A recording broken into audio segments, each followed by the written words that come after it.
messieurs, bonjour mesdames. Bonjour à tous les téléspectateurs qui sont scotchés à ce moment-ci devant la télévision pour suivre le lancement spécial de notre nouvelle télévision, la VP TV, cet après-midi ou bien ce matin, à partir du moment où vous allez le suivre. La VP TV, c'est une télévision comme nous vous l'avons promise depuis longtemps, qu'elle va parler sur la documentation, le documentaire, l'histoire des Africains, l'histoire du monde tout entier. Aujourd'hui, comme thème spécial, nous allons commencer la rubrique qui nous avons baptisée « C'est important de le savoir ». Et pour sujet, nous avons la SIC et la gestion du patrimoine des musulmans. La SIC et la gestion du patrimoine des musulmans. Mais avant cela, nous avons entré dans la genèse, l'histoire de l'organisation. D'où vient l'organisation? Pour la BPTV et des recherches que nous avons faites, nous avons trouvé que des structures naturelles et universelles et éléments hérités par l'homme, l'humanité, et le plus utilisé, c'est l'organisation. Il ressort plusieurs formes d'organisation, partant de celle de la famille à la tribu, et de la tribu à l'organisation des États, qui ne sont que de l'émanation de l'union de plusieurs tribus. L'émanation de l'union de plusieurs tribus va créer les États. Les États se constituent autour d'une loi qu'on appelle la Constitution, et puis cette loi est acceptée par plusieurs tribus qui la partagent et ils vont créer le pays. Des pays, on va se retrouver dans l'organisation du monde moderne, ce monde que nous vivons maintenant, donc l'émanation, la création et la mise sur pied des continents. Nous tombons maintenant dans la gestion de ces continents-là par rapport aux guerres que nous avons eues dans ce monde-ci. La gestion de ces continents-là est sous une organisation aussi, l'Organisation des Nations Unies. L'Organisation des Nations Unies qui est chargée de la gestion et la protection des droits des humains et puis des droits des continents, des droits des tribus et tout et tout. De ces organisations, nous avons trouvé les émanations des organisations des Nations Unies. Il y a les organisations mondiales du commerce, l'Organisation mondiale de la santé, il y a des organisations telles que l'Union européenne, l'Union africaine, l'Union des États de l'Amérique, de l'Asie, de l'Arabie et consorts. Et la plus simple expression de l'organisation, c'est la mise sur pied des associations. Ces associations peuvent être à caractère tribal, à caractère familial, à caractère... l'on peut s'associer par conviction. Et des convictions, il y a des convictions politiques, des convictions religieuses aussi. C'est dans ce cadre-là que nous allons tomber sur une association, la seule d'ailleurs, qui est à conviction religieuse, qui est la SIC. La SIC, c'est une association créée dans les années 60. Je ne vais pas avoir une année fixe de l'association puisque nous aurons à côté de nous un invité qui va nous donner beaucoup plus de détails pour cet événement-là. La SIC, seulement, la SIC a une particularité que nous avons eue et sur le thème, nous allons entrer dans la gestion du patrimoine que la communauté musulmane, ou bien les musulmans ont donné la charge à cette association-là. Il s'agit du terrain dont le patrimoine des musulmans situé à Neubel, au marché des Oignons, et qui a une proximité avec une église, l'église catholique. Ce terrain appartient à l'association ASIC. L'ASIC, ça veut dire Association culturelle islamique du Cameroun. La proximité avec l'église catholique a été quelque chose que les catholiques ont profité de cette proximité-là pour finalement morceler ce terrain-là et construire 2 ou 3 bâtiments pour en faire une école primaire. Une partie de ce terrain est bâtie et une autre est non bâtie. Mais toute la superficie de ce terrain est immatriculée au nom de cette association qui est la SIC. Le titre foncier est là, tout est là. La surprise, la grande surprise, c'est que nous ne savons pas comment ça s'est passé jusqu'à ce que une église comme une église catholique, aussi bien organisée, s'en prend. De toute façon, on va voir si c'est illégal. Morceler un terrain titré et construire une école primaire. les descentes ont été faites, plusieurs interventions ont été faites, mais nous allons nous arrêter là, puisque nous avons devant nous, nous aurons à côté de nous le représentant de l'ASIC qui va nous donner de plus amples informations sur cette situation. La situation du terrain du marché Oignon, qui est la propriété de l'ASIC, parce qu'ils ont un titre foncier et ils l'ont montré, l'ont bradé tout le temps. Nous allons recevoir aujourd'hui, pour de plus amples explications sur la situation et la gestion même des patrimoines des musulmans, nous allons recevoir le directeur de publication, le chargé de communication de l'association de l'ASIC, le représentant personnel du président national de l'ASIC. Il est directeur de communication de l'ASIC, il est directeur de publication de son journal Horizon Plus Magazine, il est homme politique, il a plusieurs casquettes, il est même représentant de la chefferie des musulmans du village Moko. Nous allons recevoir M. Salihou Soulé Abetchen. Bonjour, M. Salihou. Bonjour. Bonjour. C'est un plaisir pour moi d'être ici avec vous aujourd'hui. Ok, nous allons vous souhaiter d'abord la bienvenue dans notre nouvelle télévision, la VIP TV. La VIP TV vous invite pour que nous ayons des plus amples explications sur la situation qui se pose, sur la gestion du patrimoine même des musulmans au Cameroun, avant d'arriver sur la particularité, c'est-à-dire la gestion spéciale même du patrimoine, du terrain du marché Oignon. Oui. D'emblée, je dirais que l'ASIC est une association qui a été créée depuis 1963, reconnue officiellement par la loi LF de 1963. Et après, elle a été reconnue par un décret présidentiel de 1988. L'ASIC a pour objectif de réguler la communauté musulmane du Cameroun. Alors, dans son rôle de régulateur, l'ASIC a plusieurs missions. Par exemple, elle doit organiser les lieux de culte, les mosquées, organiser la communauté elle-même, proprement dite. C'est pourquoi, de concert avec l'État, puisque l'ASIC est un partenaire privilégié de l'État camerounais, voilà pourquoi, depuis la nuit des temps, l'ASIC a ce privilège d'avoir un certain nombre d'avantages, de prérogatives qui lui donnent droit à effectuer un certain nombre d'actions sur le plan national. À ce sujet, nous allons parler de l'éducation. Voyez-vous que la majeure partie des écoles sur le plan national franco-arabe appartiennent à l'ASIC.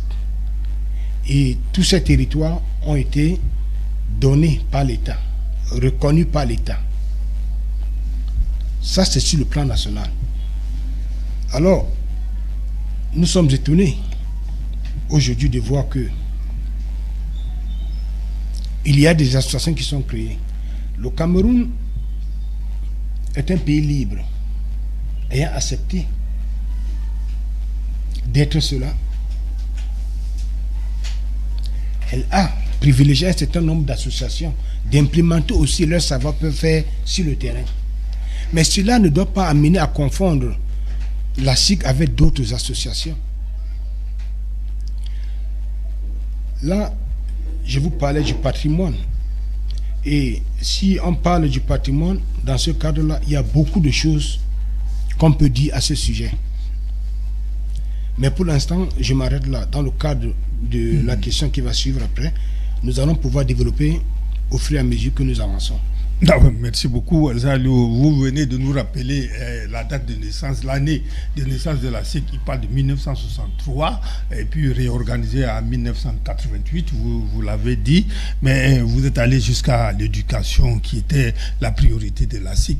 Mais nous voulons, ce que nous voulons savoir, comment est-ce que l'ASIC gère les patrimoines que l'État a donnés à l'ASIC? Ça se gère comment? Ça veut dire que dès que l'État donne une partie de terrain à l'association ASIC, elle donne un remet à la communauté qui est sur place, et puis la communauté là peut s'organiser à travers ses chefs de quartier, ses chefs traditionnels. Elle peut construire l'école là-bas, elle peut construire une mosquée, et puis ça va, elle met ses imams, et puis ça va. Ou bien c'est qu'il faudra aller d'abord vers l'association ASIC culturelle et demander un papier qui va l'autoriser à construire quoi que ce soit, à utiliser le terrain avant d'en faire usage. Bon, dans ce sens-là, je dirais qu'il y a deux formes. Je vais commencer par la deuxième forme que vous avez citée tout à l'heure. C'est que quand un mécène construit une école, s'il veut que cette école soit reliée à la SIC, il passe directement par l'autorisation de la SIC. C'est comme ça que ça se passe. Ça, c'était le deuxième volet. Maintenant, je rentre dans le premier volet. Lorsque l'État octroie à l'Association culturelle islamique du Cameroun un terrain au sein d'une communauté bien précisée et donnée, qu'est-ce qui se passe?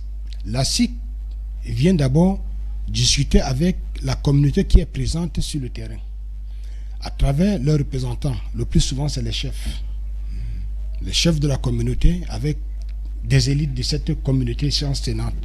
On essaie de voir comment est-ce qu'on va implémenter la construction des écoles, des centres culturels, etc., etc. Maintenant, il revient à la SIC, à l'Association culturelle islamique, de nommer un directeur au nom de la SIC. Si c'est une école. Oui, si c'est une école. Et si c'est une mosquée? Si c'est une mosquée, idem, c'est la même chose. La SIC peut installer... La SIC installe les imams, elle ouvre des mosquées. Pourquoi est-ce qu'aujourd'hui, partout sur le territoire, les lieux de culte, les cimetières sont du ressort de la SIC? C'est la SIC qui gère les cimetières, les lieux de culte. Mais le cas le plus patent et qui va revenir dans la particularité, c'est que le cas de Douala reste toujours un cas très rebelle. Parce qu'on n'arrive pas à comprendre ce qui se passe dans la ville de Douala. Nous allons revenir sur ça. D'accord, monsieur Saliou, vous venez de nous confirmer que la SIC est l'association qui gère et les patrimoines. Par conséquent, ils ont le pouvoir d'en donner à la communauté qui est sur le terrain. C'est-à-dire que la SIC est partout au Cameroun. Et puis, si le terrain est par exemple à Douala, c'est la SIC qui gère ce patrimoine. C'est la SIC qui peut donner aux chefs qui vont mettre une école ou une mosquée. Et puis, vous nous expliquez en plus que c'est la SIC qui doit nommer les directeurs, les dirigeants de cette école-là. Et vous êtes allé très loin, hein, parce que vous nous avez dit que la SIC aussi, si elle a permis la construction d'une mosquée, elle peut et elle doit mettre, c'est elle qui met les imams et consorts. Mais nous avons maintenant un cas particulier, le cas du patrimoine des musulmans, représenté par la SIC, qui est le cas du terrain situé dans le quartier, au marché Oignon. Il est situé, le quartier là s'appelle le quartier Grand Terrain, Nouveau Terrain. Nouveau Terrain, ouais. Nouveau Terrain. Il s'appelle le quartier Nouveau Terrain. Il s'est situé là-bas, un marché Oignon. Qu'on suppose que toute la partie là, l'autre partie là, a été donnée par la SIC. Parce qu'en fait, quand on remonte l'histoire, on trouve que ce terrain-là a longtemps été un cimetière, le cimetière des musulmans. Heureusement que vous avez fait allusion à la gestion des cimetières, qui est aussi le rôle de la SIC, les prérogatives aussi de l'Association culturelle islamique du Cameroun.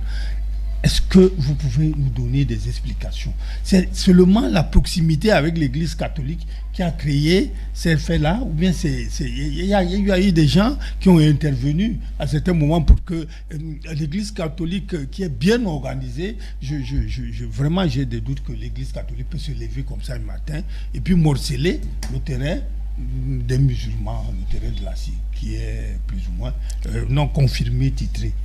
Oui, monsieur Tanache, vous comprenez que l'histoire de ce terrain, qui fut d'abord un cimetière musulman, elle est très longue et un peu ambiguë. Mais au final, il est ressorti que ce terrain appartient à la SIC. Bon, maintenant, si on peut aller voir comment est-ce que ce terrain a été octroyé à la SIC, c'est là où je tire encore une fois de plus un coup de chapeau à celui qui ne s'entendait même pas être aujourd'hui le président national de la SIC, LH Idi Mama. Parce qu'il est au cœur de tout ce qui s'est passé pour que ce cimetière ait un titre foncier au nom de l'Association culturelle islamique du Cameroun. C'est ce que nous appelons souvent l'ironie du sort. Vous faites quelque chose sans partie prenante et quelques années plus tard, vous revenez, vous êtes à la tête de ces choses-là et on vous dit que l'acte que vous avez posé hier, c'est ça qui vous revient aujourd'hui.